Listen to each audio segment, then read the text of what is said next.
Hello to all Cinemaster lovers. Hope you enjoy watching. Let's get started.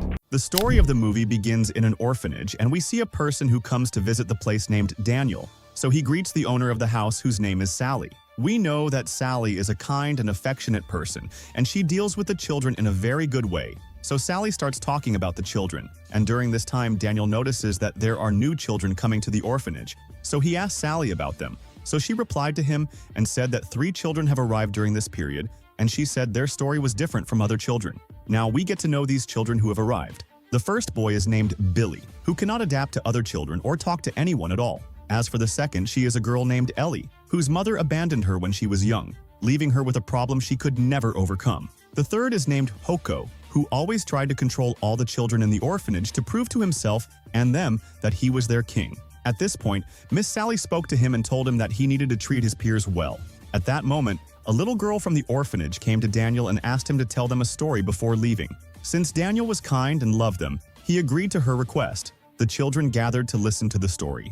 Meanwhile, Daniel noticed that Billy and Ellie were sitting alone and were drawn to the story. He told them that the story was about 3 people named Billy, Ellie, and Hoko. Of course, Daniel intentionally chose names similar to theirs to make them focus and to convey the story's message to them. He began narrating, saying that long ago, there was a very kind king who loved to help his people in any way possible. To achieve this, he decided to give up his crown and turn its jewels into a magical medallion because he disliked wearing the crown and wanted to live as one of the common people. The king discovered that the medallion had a strange power that improved the kingdom's affairs and granted any wish he desired. One day, the king was attacked by an evil army. At that moment, the king used the magical medallion and successfully protected his people. Later, Hoko, who we know to be arrogant, stole the medallion from his father to become king. However, his plan failed because Hoko lost the stone embedded in the medallion, rendering it powerless. News spread that the medallion had lost its magical power. The evil army attacked the king and his people again, but this time the king defeated them easily. Afterward, the kind king fled with the medallion, fearing the evil king Cobra would take it. Cobra tried to obtain the medallion but failed. The kind king managed to escape to a distant place and buried the medallion there. Unfortunately, the evil king Cobra captured and killed him. Years passed, and people began searching for the medallion. Among them was a boy named Billy, whose father was an archaeologist. When they arrived at a site, Billy started digging and found the stone. However, Billy's father refused to help him and asked him to return home. Billy returned, feeling very sad because his father did not believe in his abilities. Later, he met his close friend Ellie, and they spent time together. Billy told Ellie about the medallion and his desire to search for it with his father to prove his abilities. Ellie encouraged him and promised to stay by his side until they found the medallion together. The next day, Billy and Ellie began searching for the medallion. They ventured into an unknown forest with a device to detect metals. They searched everywhere, suspecting they might find the medallion. Meanwhile, 2 men appeared, also searching for the medallion.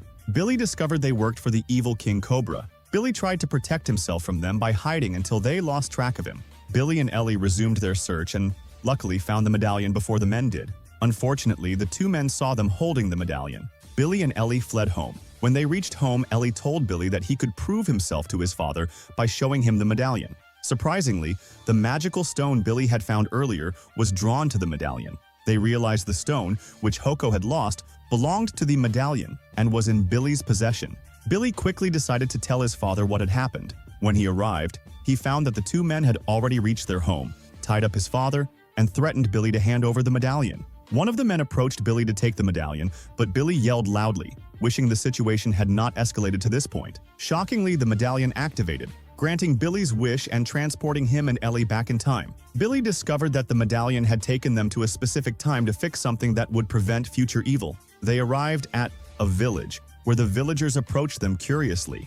A man named Hoko, the rightful heir to the place and the kind king's son, appeared. Seeing the medallion around Billy's neck, Hoko realized something unusual was happening. When the villagers saw the medallion, they believed Billy was their king, angering Hoko. Hoko confronted Billy, demanding the medallion to prove to the villagers that he was the true king.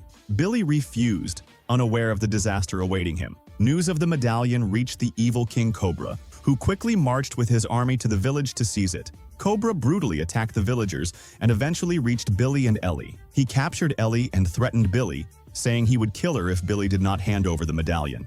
Billy, distressed and overwhelmed, reluctantly gave up the medallion to save Ellie's life. Afterward, Billy took Ellie and the other children, fleeing by jumping into the water. At that moment, Cobra used the medallion, wishing for the children's demise. However, the medallion did not work for Cobra, and his wish was not granted. The children saved themselves and regrouped. They decided to retrieve the medallion no matter what.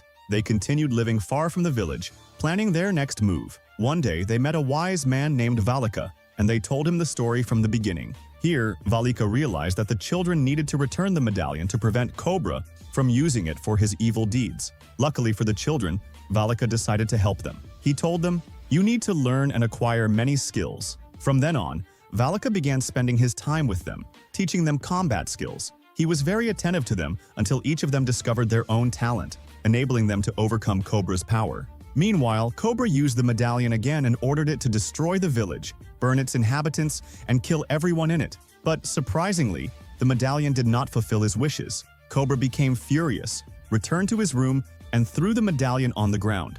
At that moment, his advisor spoke to him and asked why the medallion wasn't working for him. The advisor replied, "The medallion only works if the person using it has a kind heart." Cobra became enraged and killed the advisor. He then began searching for a new advisor. As for Billy, he was with Valika, and the rest of the children started learning new and useful skills from him. Later, they stood on the shore, preparing to attack Cobra's castle. There, one of Cobra's soldiers appeared and aimed an arrow at Billy. But Valika stood in front of Billy and sacrificed his life so that Billy and his friends could complete their mission and never give up. Unfortunately, Valika died, and Billy and the children mourned his loss. They couldn't accept the situation, but it only strengthened their resolve. They decided to avenge Valika. They continued their journey and reached Cobra's castle. On the other side, Cobra was with his army, throwing a party and asking his men to do whatever they wanted, pretending to be a kind person so the medallion would work and fulfill his wishes. But after a few minutes, Cobra and his army lost consciousness due to the amount of alcohol they drank during the celebration. Meanwhile, Billy and his friends arrived at Cobra's royal castle, saw everything that had happened from above, and realized that Cobra was asleep with the medallion around his neck. Billy tied a rope around his waist and quietly descended towards the king. When he tried to take the medallion, the king woke up and shouted to his army. He ordered them to get up quickly, and they captured Billy and his friends. Unfortunately, the situation became very difficult for them. They were thrown into a cell. Over time, Billy waited for the right opportunity to escape from the prison. Indeed, he managed to escape and began searching for his friends. Eventually, he found Ellie, and he told her, "I will never abandon you." He explained his plan to her in detail, telling her what she needed to do and her role in the plan. He asked her to deliver the message to the rest of the friends and inform them about the plan.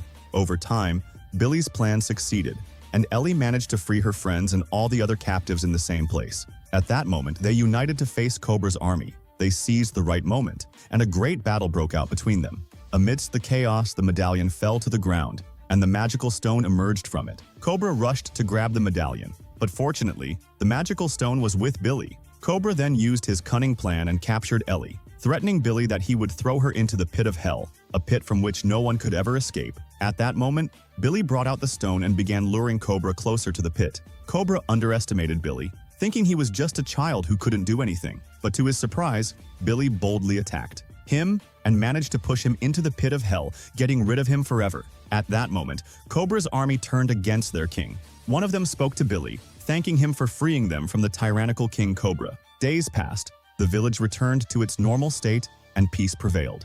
Billy spoke with Hoku, thanking him for his help in the mission. Billy gave the medallion to Hoku, and Hoku truly changed, becoming a just king for the people. At that moment, Billy asked Hoku to use the medallion to send him and Ellie back to their time, as their mission in this era had ended. Indeed, Hoku sent them back to the present. Billy and Ellie were surprised to find that the two men they had left behind remained in the same place, but they had changed and become good people. Over time, we see Billy accompanying his father in archaeological research. He proved to his father his ability to search and that he was no longer a child but had grown up, matured, and earned his father's trust and reliance. Now, we return to Daniel and the children. Daniel noticed that the children were influenced by the story, especially the three children he had intended to address through it. He was trying to convey a message to them. Over time, he noticed their behavior improving. They began playing together happily and joyfully, without any problems. And here, the film comes to an end. If you liked the video, subscribe to the channel and activate the notification button so you never miss an updates. See you in the next video.